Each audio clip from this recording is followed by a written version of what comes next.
তাহলে আগের দিন আমি 5 পর্যন্ত অঙ্ক করেছিলাম সরল সুদের, কোষে থেকে 2। নিশ্চয়ই যারা দেখেছো তারা বুঝতে পেরেছো। কোনো প্রবলেম থাকলে জানাবে কমেন্ট করে। আর আজকে আমি 6 থেকে শুরু করব। ঠিক আছে? আমার তো মনে হচ্ছে তোমরা সবাই বুঝতে পেরেছো। 6 কি আছে? গৌতম একটি মুরগি খামারে খোলার জন্য একটি সমবায় ব্যাংক থেকে বার্ষিক 12% সরল সুদে কিছু টাকা ধার নিলেন। প্রত্যেক মাসে তাকে 378 টাকা সুদ দিতে হয়। তিনি কত টাকা ধার নিয়েছেন? ঠিক আছে, এখানেও আমাকে 5 অঙ্কের মতো কি ওখানে ছিল কত টাকা জমা রেখেছিল, এখানে কত টাকা ধার নিয়েছে, মানে আমাকে আসলটা বার করতে হবে। তার আগে বলে নিই, তোমরা এই চ্যানেলটাকে সাবস্ক্রাইব করবে এবং বন্ধুদের কাছে শেয়ার করো। তাহলে আমি কি বার করব? আসল বার করব। আমার মোট সুদ জানা আছে, আর জানা আছে বার্ষিক সুদের হার। বার্ষিক সুদের হার 12%, মানে 100 টাকার 1 বছরের সুদ 12 টাকা। আর সময় হয়েছে 1 মাস, প্রত্যেক মাসে বলেছে মানে 1 মাস। এরপর তোমরা দেখো যে 1 মাস সময় বলেছে মানে আমার সময় 1 মাস, তাকে আমাকে বছরে পরিণত করতে হবে। আমি সময় 1 মাসকে বছরে পরিণত করলে আমি বলেছিলাম 1 বছর সমান 12 মাস, 12 দিয়ে ভাগ করতে হবে। 12 বছর মানে 1/12 বছর। এবার আসল বার করতে গেলে ফর্মুলাটা কি, অর্থাৎ সূত্রটা I × 100/T × R টাকা। ঠিক আছে, I মানে এখানে কত বলেছে 378, 100 বসে গেল, T সমান কত 1/12, আর R সমান 12 টাকা। 12 কেটে দিলাম, তাহলে কি হলো 378 বসে গেল, আর গুণ করলে আমি বলেছিলাম দুটো শূন্য গুনবে, কটা শূন্য পড়ে আছে বসিয়ে দিবে, এত টাকা। তাহলে আমাকে কি উত্তর, বারবার বলেছি উত্তর লিখতে হবে, এটা বোর্ডের পরীক্ষা অর্থাৎ মাধ্যমিক দেবে, তাই সেখানে উত্তর মাস্ট এবং এককগুলোও মাস্ট। তিনি 37800 টাকা ধার করেছিলেন। অঙ্কটা একবার ভালো করে দেখে নাও। কি আছে, সময় 1 মাস মানে 1/12 বছর, বার্ষিক সুদের হার 12%, মোট সুদ 378 টাকা। আসলের ফর্মুলা হলো I × 100/T × R টাকা। এবার I হলো 378 × 100, সময় 1/12, আর R হলো 12। 12 কেটে গেল, 378 গায়ে দুটো শূন্য, তাহলে উত্তর কি হবে, তিনি এত টাকা ধার করেছিলেন। এর পরের অঙ্কটা দেখো, 7 অঙ্ক। বার্ষিক 6% সরল সুদের হারে কোনো টাকা কত বছরে দ্বিগুণ হবে হিসাব করে লিখি। ঠিক আছে, এখানে দেখো শুধু কি বলেছে, বার্ষিক সুদের হার বলেছে, কোনো টাকাও বলে দেয়নি, আর মোট সুদও বলে দেয়নি, আর প্রশ্ন কি করেছে, বছর বার করতে হবে, কত বছরে দ্বিগুণ হবে। ঠিক আছে, এই যে আমার এখানে একটা কথা বলে দিয়েছে, কথার মধ্যেই কিন্তু আমার সব আছে। টাকা আমায় বলে দেয়নি, না বললেও দেখো যেখানে একটা কন্ডিশন দিয়েছে, সেই কন্ডিশনটা মনে করে ধরো।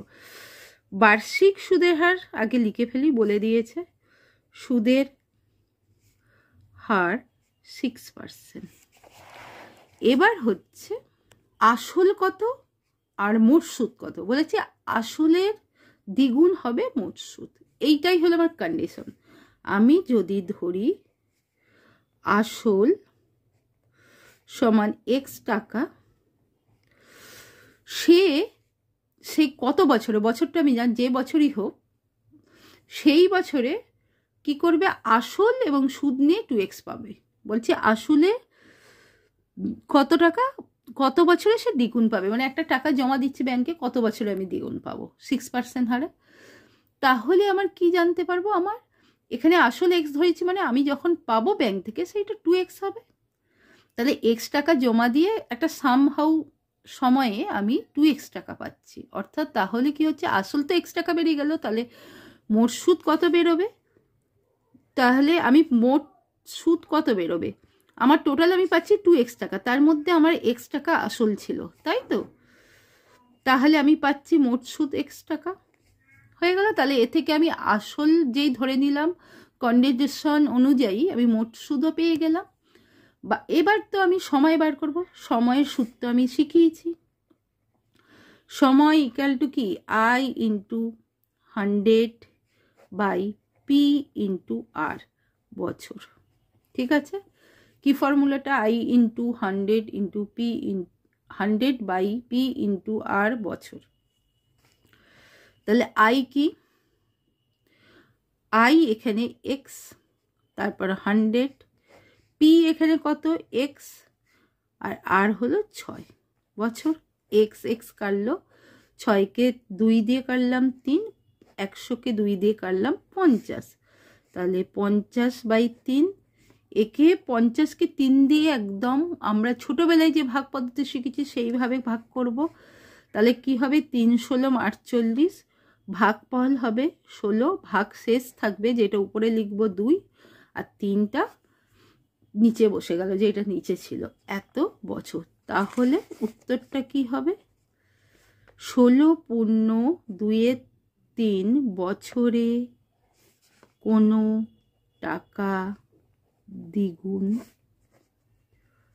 হবে, ঠিক আছে। দেখে নাও আবার একবার অঙ্কটা। বার্ষিক সুদের হার 6% বলে দিয়েছে, বলেছে কিছু বছরে যে টাকা জমা দিয়েছি তার দ্বিগুণ টাকা পাবো। দ্বিগুণ টাকা মানে আমি যদি x টাকা জমা দিই, আমি তো আননোন জানি না টাকাটা, তাই x ধরলাম, তাহলে সেইটা আমি 2x পাবো। তাহলে আমার আসল ছিল x, সুদ কত পাবো, 2x থেকে x বিয়োগ দিলে যেইটা পাবো সেইটাই হলো মোট সুদ, তাই সেইটা হলো x টাকা। এবার তো সূত্র, সময়ের সূত্র আমি দিয়েছিলাম I into 100/P into R বছর। তাহলে I হলো x ইন্টু 100, নিচে Pও x ইন্টু 6, 2 দিয়ে 6কে কাটলাম 3, আর 100কে কাটলাম 50, x কেটে গেল 50/3। এবার একদম সোজা যে ছোটবেলায় যে ভাগ শিখেছি সেই ভাগের নিয়ম অনুসারে 3 ষোলো 48, 16 ভাগ হয়, মানে ভাগ ফল হয়, ভাগ শেষ 2 উপরে লিখলাম আর 3টা নিচে বসালাম। তাহলে 16+2=3 বছরে কোনো টাকা দ্বিগুণ হবে। আজ আমি শেখাবো 8এর অঙ্ক। এর আগে বলি যে এর আগের যে দুটো অঙ্ক বোঝালাম নিশ্চয়ই বুঝতে পেরেছ, যদি বুঝে থেকে থাকো তাহলে আমার চ্যানেলটা সাবস্ক্রাইব করে দাও, আর বন্ধুদের শেয়ার করো, তারাও যাতে সহজে অঙ্ক শিখতে পারে, পরীক্ষায় ভালো রেজাল্ট করতে পারে। 8এর অঙ্কটায় কি আছে, মান্নান মিয়া কিছু টাকা ধার করার 6 বছর পর দেখলেন দেয় সুদের আসলের 3/8 অংশ হয়ে গেছে। বার্ষিক শতকরা সরল সুদের হার কত ছিল নির্ণয় করে। তাহলে এখানে কি জানতে চাইছে, এতক্ষণ আমি আসল বার করেছি, মোট সুদ বার করেছি, সময় বার করেছি, এখন বার করতে হবে সুদের হার। এর ফর্মুলাটাও আমি বলে দিয়েছিলাম, সুদের হারের ফর্মুলা কি ছিল, I into 100/P into T। এবার আমি অঙ্কটা করি। আমার সময় আছে কি 6 বছর, আসল বলেনি, আমি ধরে নিচ্ছি x টাকা, আর মোট সুদ, মোট সুদটা কি করে বার করব, ভাষাটা শোনো পড়ার। লেখা আছে আসলের 3/8 অংশ, আসল কত x, 3/8 অংশ বলতে এটাকে গুণ বোঝায়, ইন্টু, তাহলে x ইন্টু 3/8 অর্থাৎ 3x/8 টাকা। তাহলে আমার কি বেরিয়ে গেল, সময় বেরিয়ে গেল, আসল বেরিয়ে গেল, মোট সুদ বেরিয়ে গেল। 3টে পারলে তো সুদের হার আমি বার করতেই পারবো। সুদের হার সমান I into 100/P into T। Percent সুদের হারে সূত্র এই একক কি পার্সেন্ট। আমি বারবার বলেছি একক লিখবে আর উত্তর লিখবে আর পরিষ্কার পরিচ্ছন্ন লিখবে। আমার থেকেও তোমাদের হাতে লেখা আশা করছি ভালো। আর আমার হাতে লেখা মানে পরিষ্কার পরিচ্ছন্ন দেখতে পাচ্ছ, মানে এই বলা হচ্ছে না খুব সুন্দর লিখবে, কিন্তু পরিষ্কার পরিচ্ছন্ন, প্রত্যেকটা শব্দ যেন বোঝা যায়। আর একক লিখবে আর কি লিখবে উত্তর। আর আমি সহজ পদ্ধতিতে শেখাচ্ছি, এই পদ্ধতিতে করবে, তোমরা করতে পারবে।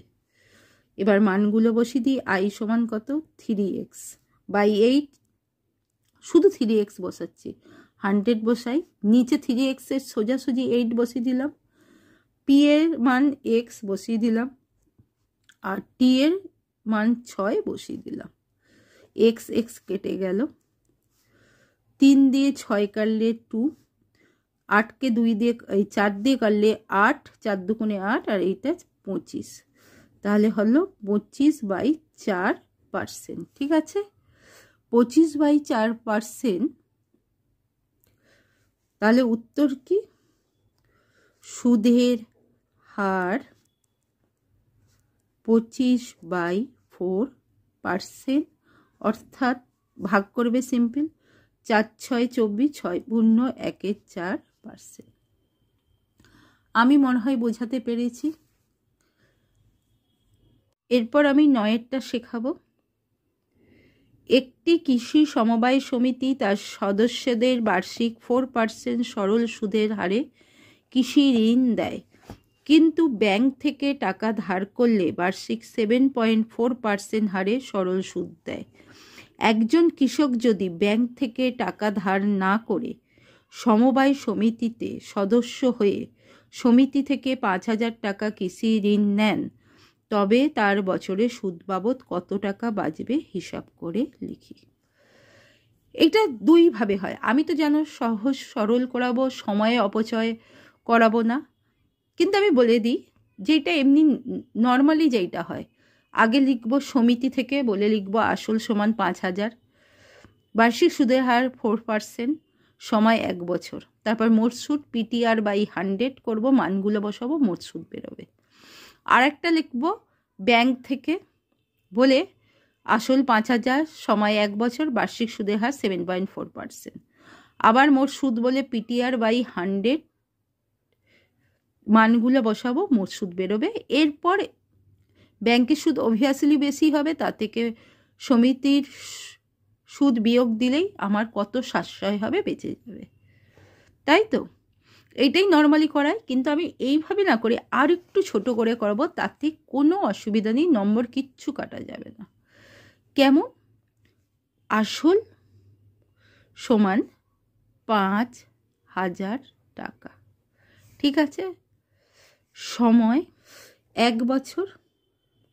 এবার আমার বার করতে যেটা হবে, আমার হলো সুদের হার, অর্থাৎ সুদের হার মানে কি, আমি একেবারে মাইনাস করে সুদের হার করব, অর্থাৎ সমবায় সমিতি এবং ব্যাংক থেকে সমবায় সমিতি বছরে 100 টাকার 1 বছরের সুদ কত বেশি হচ্ছে সেইটাই আমি বার করব।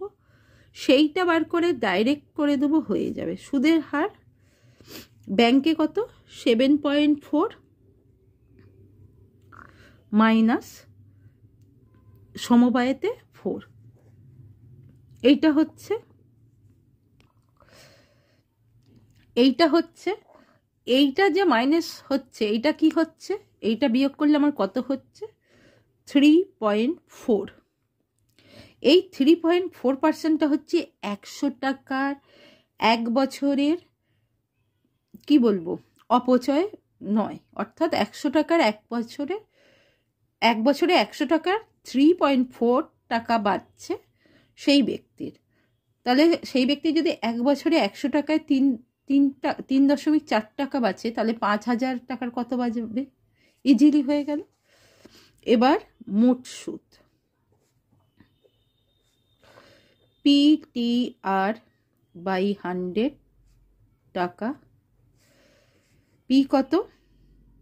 P হলো 5,000, T কত 1, আর এইটা 3.4, 100 দশমিক তুললাম 10, 0 0 0 0 0, সব শূন্য কেটে গেল। এবার গুণ করলাম, কি 4 5 20 0, হাতে 2, 3 5 15, 2 17, কত ইজিলি বেরিয়ে গেল দেখো। না হলে আমাকে দুটো স্টেপ করতে হতো, তারপর আমায় বিয়োগ করতে হতো। উত্তর, তার সুদ বাবদ 170 টাকা বাঁচবে। আশা করছি বুঝতে পারছো।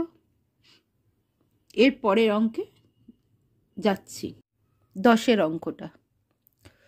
যদি 292 টাকার একদিনের সুদ 5 পয়সা হয় তবে বার্ষিক শতকরা সরল সুদের হার হিসাব। ঠিক আছে, তাহলে আমি কিভাবে করব দেখো। আসল 292 টাকা, সময় একদিন, মোট সুদ 5 পয়সা। কিন্তু আমি বলেছি দিনটা দিনে করা যাবে না, আমাকে বছরে পরিণত করতে হবে। কত দিনে 1 বছর? 365 দিনে। তাহলে 1কে 365 দিয়ে ভাগ করতে হবে, অর্থাৎ তলায় বসাতে হবে, তাহলে বছর হয়ে গেল। আমার পয়সা তো হিসেব করতে প্রবলেম আছে, আমি কেন টাকাই করছি। 292 টাকা আছে আর এখানে 5 পয়সা। তোমরা সবাই জানো যে আমি যখন অঙ্ক করব, অঙ্কে একক সেম হতে হবে। টাকা পয়সা এইগুলো হবে না। মানে আমার টাকা থাকলে টাকা, সেন্টিমিটার থাকলে সেন্টিমিটার, মিটার থাকলে মিটার, 2 রকম এককে কাজ হয় না। তাই 5 পয়সাকে কি করব, টাকায় ভাগ করে নেব। 5/100 টাকা, ঠিক আছে, ইকাল টু 5 20 100, তাহলে 1/20 টাকা হয়ে গেল। এরপর আমি কি বার করতে বলেছে? এইটাই আমাকে কি বলেছে, সরল সুদের হার বার করি। পরিষ্কার বলেছি বার্ষিক সুদের হার কত। তাহলে লিখব বার্ষিক সুদের হার কি I × 100। এতদিনে মনে হয় সূত্র মুখস্থ হয়ে গেছে। P × T, পার্সেন্ট, এর একক কিন্তু বারবার বলছি পার্সেন্ট। তাহলে I কত? 1/20, ঠিক আছে। 20টা তলায় বসবে। 292টা হচ্ছে P, আর 1/এর 365 হচ্ছে সময়, পার্সেন্ট। এবার হচ্ছে কি, আমি আরও একটা লাইন করি, 100/20, 292, এইটা তলায় আছে মানে এইটা মেন লাইন, তার থেকে 1/335 আছে মানে এটা ভাগের লাইন, তার নিচে আছে এটা উল্টে যে গুণ হয়ে যায় 365 × 1। আমি এর আগেও বলেছিলাম 365 হলো 73 গুণিতক 5, আর এইটা হচ্ছে 292 কিসের গুণিতক? 3 দিয়ে করলে 3 4 12, 73 দিয়ে করলে 4 7, মানে 473, 292, ঠিক আছে। এরপর 20 দিয়ে 100 কাটছি 5, তাহলে 5 5 25/4 পার্সেন্ট, এখানেও পার্সেন্ট, অর্থাৎ 4 6 6 পূর্ণ 1/4%। অঙ্কটা পুরো একবার থরলি দেখে নাও।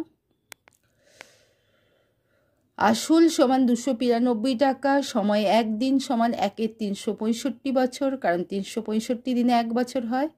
মোট সুদ 5 পয়সা, সমান 5/এর 100 টাকা, কাটাকুটি করলে 1/এর 20 টাকা।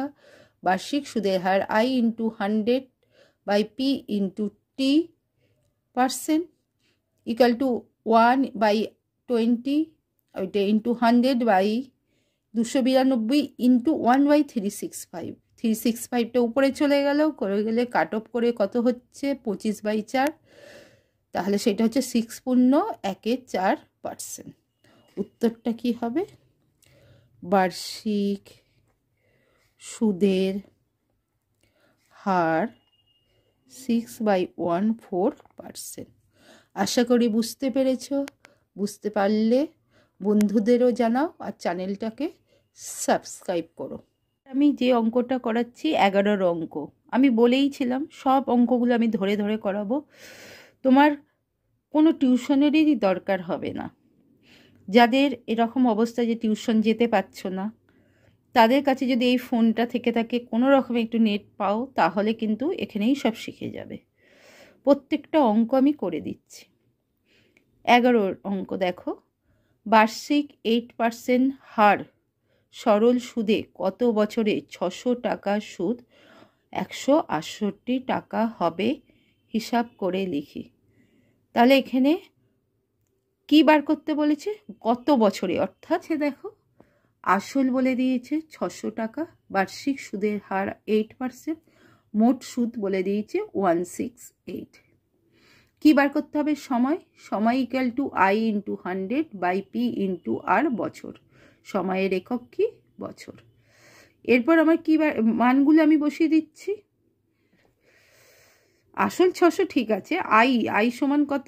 168, 100, P হলো 600 ইন্টু R হলো 8 বছর। 0 0 কাটলাম, 8 দিয়ে কাটছি, 8 দুগুণে 16, 8 একে 8, 6কে 3 দিয়ে কাটছি 2, একে কাটছি 7, অর্থাৎ 7 2 বছর ইকুয়াল টু 3 পূর্ণ 1 2 বছর। তাহলে কত বছরে হবে? 3 পূর্ণ 1 2 বছরে রের সুদ 168 টাকা হবে। তাহলে বুঝতে পারছো, এইটা একদম ইজি অঙ্ক, মানে এত অংশ দিয়ে আসল বার করিয়ে মোট, আর এটা তো মাত্র সময় বার করা। বুঝতে পেরেছ? আমি শুরু করছি 12 অঙ্কটা। বললাম, যদি বার্ষিক 10% হার সরল সুদে 800 টাকা ব্যাংকে জমা দিয়ে সুদে আসলে 1200 টাকা ফেরত পায়, তবে ওই টাকা কত সময়ের জন্য ব্যাংকে জমা রেখেছিল? এর আগের অঙ্কটাও সময় চেয়েছিল, এখনও সময় চেয়েছে। এখানে ঘুরিয়ে দিয়েছে, আসল 800 টাকা বলে দিয়েছে, বার্ষিক সুদের হার 10% বলে দিচ্ছে, মোট সুদটা ডাইরেক্ট বলেনি। কি বলেছে? সুদে আসলে 1200 টাকা পাবে, অর্থাৎ আমি ব্যাংকে 800 টাকা দিয়েছি, আমাকে যখন ফেরত দিচ্ছে 1200 টাকা দিয়েছে, তার মানে আমি সুদ কত পেয়েছি? 1200 থেকে 800 বিয়োগ দিলে যেইটা হবে, বিয়োগটা আমি করে ফেলছি, সমান 400 টাকা। তাহলে আমি মোট সুদ পেলাম। মোট সুদ পেলে মোট টাকা যে আমি পাবো তা থেকে যদি আমি আমার আসল বাদ দিই, তাহলে আমি মোট সুদ পেয়ে যাব। এটা হয়ে গেল। এরপর আমি কি করব? সময়, আবার একইভাবে সময় equal to I × 100 P × R বছর। I কত বেরোলো? 400 × 100 বাই P কত? P 1200 নয় 800 ইন্টু R হলো 10। এবার কাটাকুটি করি, 0 0 0 0, 4 দুগুণে 8, 0 0, আর এটা 5, তাহলে কত হচ্ছে? 5 বছর। তাহলে উত্তরটা কি হবে? উত্তরটা হবে যে ব্যাংক কত সময়ের জন্য ব্যাংকে জমা রেখেছিল? 5 বছরের জন্য ব্যাংকে জমা রেখেছিল। অঙ্কটা একবার দেখে নাও, আমার মনে হয় বুঝতে পেরেছ। আজ এই পর্যন্ত রইল, এর পরের অঙ্কগুলো পরে ভিডিওতে দেখতে পাবে।